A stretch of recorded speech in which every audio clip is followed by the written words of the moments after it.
नमस्कार दोस्तों आज हम डिस्कस करेंगे एक इम्पॉर्टेंट टॉपिक के ऊपर। वो है post doctoral fellowships. Post doctoral fellowships क्या होती हैं, आप कैसे इन फेलोशिप्स को पा सकते हैं। पीएचडी करने के बाद आप इन फेलोशिप्स के लिए अप्लाई कर सकते हैं, इन पोजीशंस के लिए अप्लाई कर सकते हैं।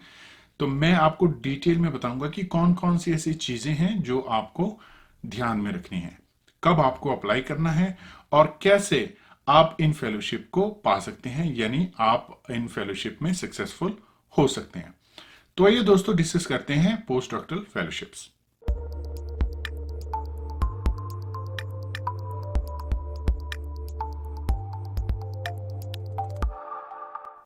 दोस्तों मुझे बहुत सारी रिक्वेस्ट आती हैं specifically for post doctoral fellowship कि मैंने कैसे अप्लाई किया था और कौन कौन से ऐसे डॉक्यूमेंट से जो मैंने प्रिपेयर किए थे। और मुझसे ये भी पूछा जाता है कि क्या क्या चीज़ें होती हैं जो ध्यान में रखनी होती हैं। तो दोस्तों इसी को कंसीडर करते हुए मैंने सोचा कि ये वीडियो बनाता हूं मैं, ताकि आपको डिटेल में बता सकूं कि कौन कौन सी ऐसी चीज़ें होती हैं जो ध्यान में रखनी होती हैं।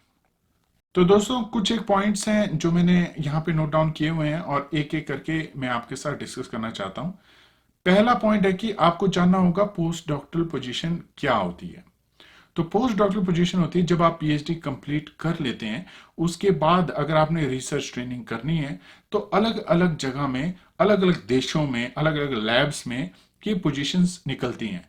वहां पे क्या होता है कि एक कैंडिडेट रिक्वायर्ड होता है जिसने ऑलरेडी पीएचडी कर रखी होती है। तो अगर आपको एक स्पेशलाइज्ड ट्रेनिंग करनी होती है तो आप इन पोस्ट डॉक पोजीशंस के लिए अप्लाई करते हैं और आप कुछ साल इन पोस्ट डॉक पोजीशन में काम करते हैं और पर्टिकुलर स्पेसिफिक ट्रेनिंग एक्वायर करते हैं। और ये ट्रेनिंग आपके करियर के लिए बहुत इंपॉर्टेंट होती है दोस्तों। और दोस्तों ये ट्रेनिंग वेरी कर सकती है discipline to discipline, field to field. For example अगर मैं बात करूं केमिस्ट्री या फिजिक्स की, इसमें जो है पोस्ट डॉक की जो टाइम पीरियड होता है, पोस्ट डॉक का जो टाइम पीरियड होता है वो कम हो सकता है। अगर मैं बात करूं बायो साइंसेस की, उसमें काफ़ी ज़्यादा साल लग सकते हैं, जैसे कि 5 साल से लेकर 8 साल तक पोस्ट डॉक करनी पड़ सकती है। उसके बाद आपकी एप्लीकेशन इतनी स्ट्रांग हो जाती है कि आप फैकल्टी पोजीशंस के लिए अप्लाई कर सकते हैं। पर आपको एक बात ध्यान में रखनी है कि आपकी जो ट्रेनिंग है वो बहुत जरूरी है दोस्तों, कि आप किस तरह की ट्रेनिंग कर रहे हैं। आप एक नई टेक्निक सीख रहे हैं जो कि बहुत इंपॉर्टेंट है और आपने बहुत अच्छे पेपर पब्लिश किए हैं, तो उसके बेसिस पे भी ये जो टाइम पीरियड है वो डिक्रीज हो सकता है और उसके बाद इमीडिएटली आप शिफ्ट हो सकते हैं, जल्दी आप शिफ्ट हो सकते हैं फैकल्टी पोजीशन के लिए। इसके बाद एक पॉइंट आता है दोस्तों कि कब अप्लाई करना है, यानी कौन सा ऐसा टाइम है आपकी पीएचडी के दौरान जब आपको अपनी एप्लीकेशन तैयार करनी होती है दोस्तों। तो मेरी सलाह दोस्तों यही है कि जब आपका लास्ट ईयर पीएचडी चल रहा हो, उस वक्त जो है आप अपनी एप्लीकेशन पे ध्यान देना शुरू कर दीजिए। आप ऐसे कांटेक्ट बनाने शुरू कर दीजिए जिन्होंने ऑलरेडी पीएचडी कर रखी है और जो अप्लाई कर रहे हो। आप अपने सुपरवाइजर से एडवाइस लेनी शुरू कर दीजिए कि कौन कौन सी ऐसी चीजें होती हैं जो ध्यान में रखनी होती हैं। तो लास्ट ईयर ऑफ पीएचडी है दोस्तों जब आपको ये एप्लीकेशन जो है, आप अपनी जो एप्लीकेशन जो है रेडी रखनी है। अगला पॉइंट है दोस्तों कि पोस्ट डॉक्टरल फेलोशिप अप्लाई करने से पहले आपको अपने आप को देखना है कि आपने क्या काम किया हुआ है, आपकी रिसर्च स्पेशलाइजेशन क्या है, कौन कौन सी ऐसी टेक्निक्स हैं जो आपने सीखी हैं पीएचडी में। उन सब की आपने एक लिस्ट बनानी है और आपने वो लिस्ट जो है रेडी रखनी है और उसी लिस्ट के अकॉर्डिंग जो है आपने पोस्ट डॉक्टरल पोजीशंस जो है सर्च करनी है। क्योंकि पोस्ट डॉक्टरल पोजीशन बहुत सारी जो है एडवर्टाइज होती हैं और उनमें डिटेल में बताया होता है कि कौन कौन सी टेक्निक रिक्वायर्ड है या कौन कौन सी चीजें जो है ऑलरेडी कैंडिडेट को आनी चाहिए। तो अगर आपके पास एक लिस्ट ऑलरेडी है कि जिसमें आपने लिखा हुआ कि ये चीजें आप जानते हैं, तो आप उसके साथ मैच कर सकते हैं। और दोस्तों कोशिश यही कीजिए कि आपका जो ऑलरेडी एक्सपीरियंस है उसी के अकॉर्डिंग जो है आप पोस्ट डॉक्टरल फेलोशिप में अप्लाई करें, वहां पे आपके चांसेस थोड़े ज्यादा हो जाते हैं दोस्तों। अगला पॉइंट है दोस्तों कि जब आप सोच रहे हैं कि मैं रेडी हूं एप्लीकेशन देने के लिए, उस वक्त आप जो है लिस्ट बनानी शुरू कर दीजिए दोस्तों पोटेंशियल लैब्स की जहां पे आप ज्वाइन करना चाहते हैं।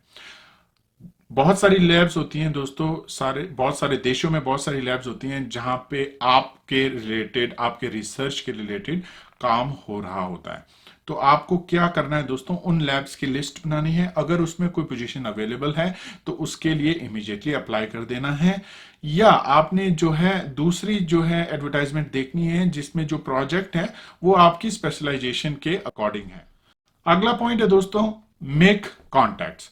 यानी आपको जो है ऐसे लोग ढूंढने हैं जो आपके इंस्टीट्यूट्स में हो, जो जो ऑलरेडी पोस्ट डॉक के लिए अप्लाई कर रहे हो, या कुछ ऐसे सीनियर्स जिनको ऑलरेडी पोस्ट डॉक पोजीशन मिल चुकी हो। वो आपको डिटेल में बता सकते हैं दोस्तों कि क्या ऐसी चीजें होती हैं जो आपने ध्यान में रखनी है। तो आप उनको ईमेल कीजिए, उनके साथ आप अपना डॉक्यूमेंट शेयर कीजिए, यानी अपना सीवी शेयर कीजिए, अपना कवर लेटर शेयर कीजिए, और भी अलग अलग चीजें जो मैं डिस्कस करूंगा इस वीडियो में, वो सारी चीजें शेयर कीजिए और उनसे रिक्वेस्ट कीजिए कि उनको वो आपको अच्छे से गाइड करें दोस्तों। ये बहुत जरूरी है दोस्तों। Without guidance, without any supervision आपको बहुत ज्यादा मुश्किल होगी पोस्ट डॉक पोजीशन ढूंढने में दोस्तों। दोस्तों ये तो कुछ जनरल बातें होगी कि आपको ध्यान में रखना है कि आपको वही पोस्ट डॉक अप्लाई करनी है जहां पे आपका एक्सपीरियंस मैटर करता हो। दूसरा, आपने देखना है कौन कौन सी ऐसी लैब्स हैं जहां पे सिमिलर काम होता हो, और आपने कॉन्टैक्ट्स बनाने की कोशिश करनी है। आपने उन लोगों को कॉन्टैक्ट करना है जो कि आपको हेल्प कर सकते हैं इन चीजों में। अब आते हैं दोस्तों बहुत इंपॉर्टेंट पॉइंट पे कि कौन कौन से ऐसे डॉक्यूमेंट होते हैं और वो डॉक्यूमेंट किस तरह से प्रिपेयर करने होते हैं ताकि जो है आपकी एप्लीकेशन को एक एज मिल सके दोस्तों। तो आइए दोस्तों डिस्कस करते हैं वो कौन कौन से डॉक्यूमेंट्स हैं। पहला डॉक्यूमेंट है दोस्तों सीवी। जो आपका सीवी है उसमें सारी डिटेल्स मेंशन होनी चाहिए दोस्तों। बहुत सारे टेम्पलेट्स अवेलेबल होते हैं दोस्तों कि इस तरह से आप अपना सीवी बनाइए। हम हमेशा कंफ्यूज रहते हैं कि किस तरह से जो है हम अपना सारी इंफॉर्मेशन जो है एक टेम्पलेट फॉर्म में यानी डॉक्यूमेंट फॉर्म में प्रेजेंट करें, कौन सी बेटर है, कौन सा फॉर्मेट बेटर है। तो ये कंफ्यूजन तो सभी में होता है दोस्तों। तो मेरी ओपिनियन ये है कि अगर आप शुरू करते हैं अपने एकेडमिक क्वालिफिकेशन के साथ, तो आप बताने की कोशिश कीजिए कि आपने पीएचडी कहां से की हुई है, मास्टर कहां से की हुई है, बैचलर कहां से की हुई है। इस तरह से आप शुरू कीजिए। उसके बाद आप अपनी पब्लिकेशंस पे आ जाइए। ये दो चीजें बहुत मैटर करती हैं दोस्तों पोस्ट डॉक में। बाकी जो है वो आप दूसरे पेज, सेकंड पेज में आप इंक्लूड कर सकते हैं जो भी आपने, अगर शॉर्ट फॉर्म में रिसर्च स्टेटमेंट लिखनी है, अवार्ड्स लिखने हैं, और भी अलग चीजें, कॉन्फ्रेंसेज आपने अटेंड की हैं, वो आप दूसरे पेजेस में इंक्लूड कर सकते हैं। पर मैं आपको यही सजेशन दूंगा दोस्तों कि जैसे आपका फर्स्ट पेज शुरू हो जाता है, पहले तो आप बताइए कि करंटली आपकी पोजीशन क्या है। उसके बाद अपना आप पीएचडी का डिटेल दीजिए। आप अपना टॉपिक भी मेंशन कर सकते हैं कि आपका टॉपिक क्या है। उसके बाद मास्टर्स, उसके बाद आप बैचलर, उसके बाद आप जहां तक आपने एकेडमिक क्वालिफिकेशन आपने देनी है। वैसे तो बैचलर्स तक काफी होती है दोस्तों जब आप पोस्ट डॉक के लिए अप्लाई करते हैं। उसके बाद आप जो है अपनी पब्लिकेशन रिकॉर्ड जो है वो देना शुरू कर दीजिए दोस्तों, क्योंकि पब्लिकेशन बहुत इंपॉर्टेंट होती है और वही जो है आपकी पोस्ट डॉक्टरल फेलोशिप के लिए आपकी कैंडिडेटर को जो है सपोर्ट करती हैं दोस्तों। दोस्तों ये तो होगी सीवी की बात। तो सीवी आप जो है इस तरह से डिजाइन कर सकते हैं। दूसरा है कवर लेटर या मोटिवेशन लेटर। ये लेटर बहुत जरूरी होता है दोस्तों। इस लेटर को अच्छे ढंग से लिखना और फॉर्मेट करना बहुत जरूरी है। इस लेटर में आपको मेंशन करना होता है कि आप क्यों उस लैब में ज्वाइन करना चाहते हैं या उस प्रोजेक्ट में ज्वाइन करना चाहते हैं। तो आपने क्या करना है, सबसे पहले जो है आपने उस पोजीशंस, जो आप पोजीशन के लिए अप्लाई कर रहे हैं, उसकी डिटेल मेंशन करनी है, और फिर आपने बताना है कि आप क्यों उस पोजीशन के लिए सुइटेबल हैं, यानी आपकी जो है बैकग्राउंड रिसर्च आपने क्या कर रखी है। तो ये दो चीजें उस लेटर में इंक्लूड होनी चाहिए दोस्तों। अच्छे ढंग से मेंशन करना है कि किस पोजीशन के लिए आप अप्लाई कर रहे हैं, क्या डिटेल है पोजीशन की, क्या प्रोजेक्ट नंबर है। उससे क्या होता है दोस्तों कि जो पीआई है यानी प्रिंसिपल इन्वेस्टिगेटर है, उसको ऐसा एहसास होता है, उसको ऐसी फीलिंग होती है कि जो कैंडिडेट है वो काफी इंटरेस्टेड है प्रोजेक्ट में। आप उसकी पीआई की यानी प्रिंसिपल इन्वेस्टिगेटर की रिसर्च को भी डिस्कस कर सकते हैं कि आपने वो पर्टिकुलर पेपर पढ़ा, उसका पब्लिश किया हुआ पेपर पढ़ा और आपको बहुत अच्छा लगा, आपको लगा कि इसमें मैं ये सीख सकता हूं।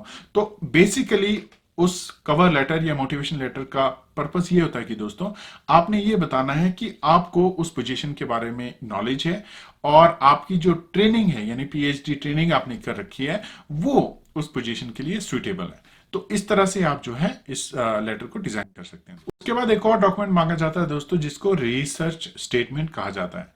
रिसर्च स्टेटमेंट भी बहुत इंपॉर्टेंट होती है दोस्तों।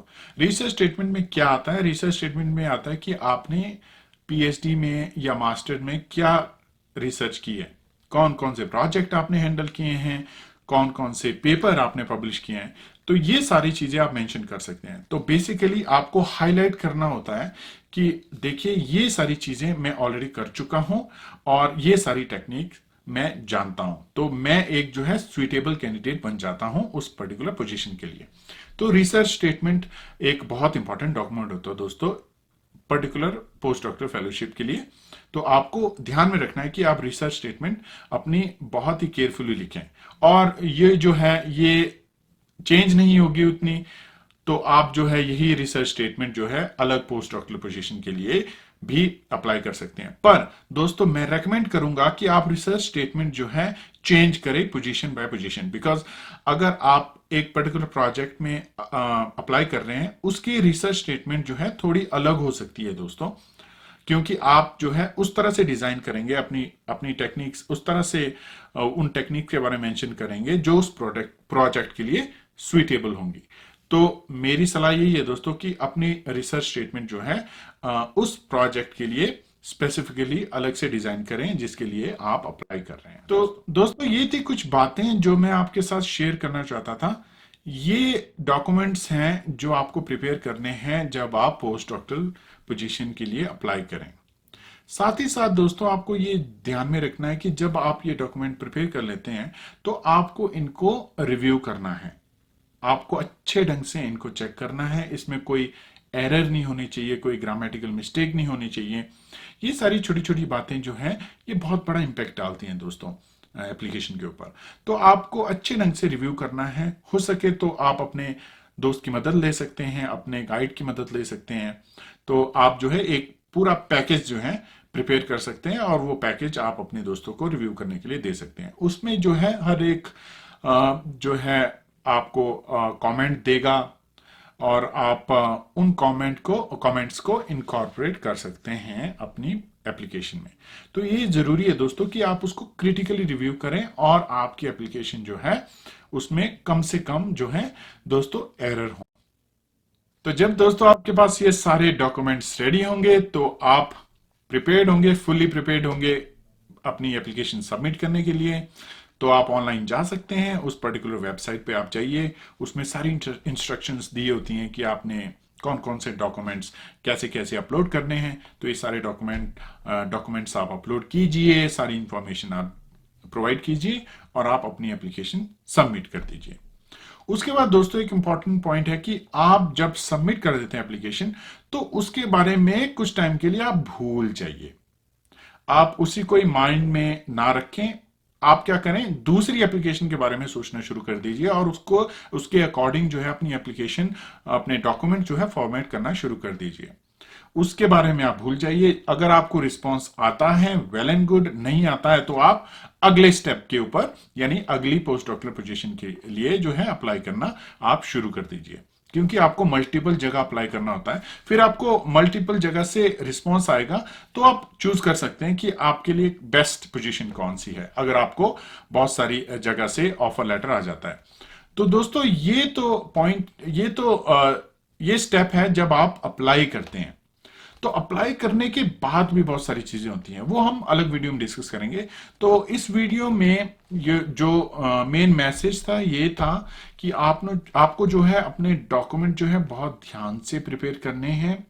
आपको ये ध्यान में रखना है कि जहां आप अप्लाई कर रहे हैं वहां आप थोड़ी सी रिसर्च कर लें।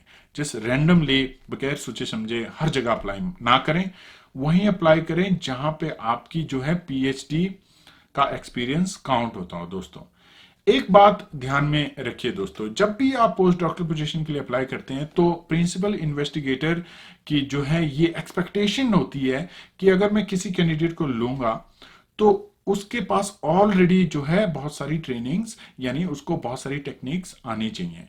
इसलिए बहुत जरूरी है दोस्तों कि आप जो है पीएचडी में थोड़े से स्पेशलाइज्ड हो जाएं। अगर आप किसी पर्टिकुलर टेक्निक के ऊपर स्पेशलाइज हो जाते हैं दोस्तों, तो मेरा मानना ये है कि आपको पोस्ट डॉक्टरल पोजीशन मिलनी थोड़ी सी आसान हो जाती है। हालांकि जो पोस्ट डॉक्टरल पोजीशंस होंगी आपकी फील्ड में कम होंगी, लेकिन आप जो है एक पोटेंशियल कैंडिडेट बन जाते हैं दोस्तों उस पर्टिकुलर एप्लीकेशन के लिए। तो आपने ये भी ध्यान रखना है जब आप पीएचडी कर रहे हो, तो एक टेक्निक, एक या दो टेक्निक ऐसी होनी चाहिए जिसमें आपकी जो है एक्सपर्टीज कोई मैच ना कर पाए, यानी कि आपको उस टेक्निक के बारे में सारी नॉलेज होनी चाहिए। तो ये बहुत जरूरी हो जाता है।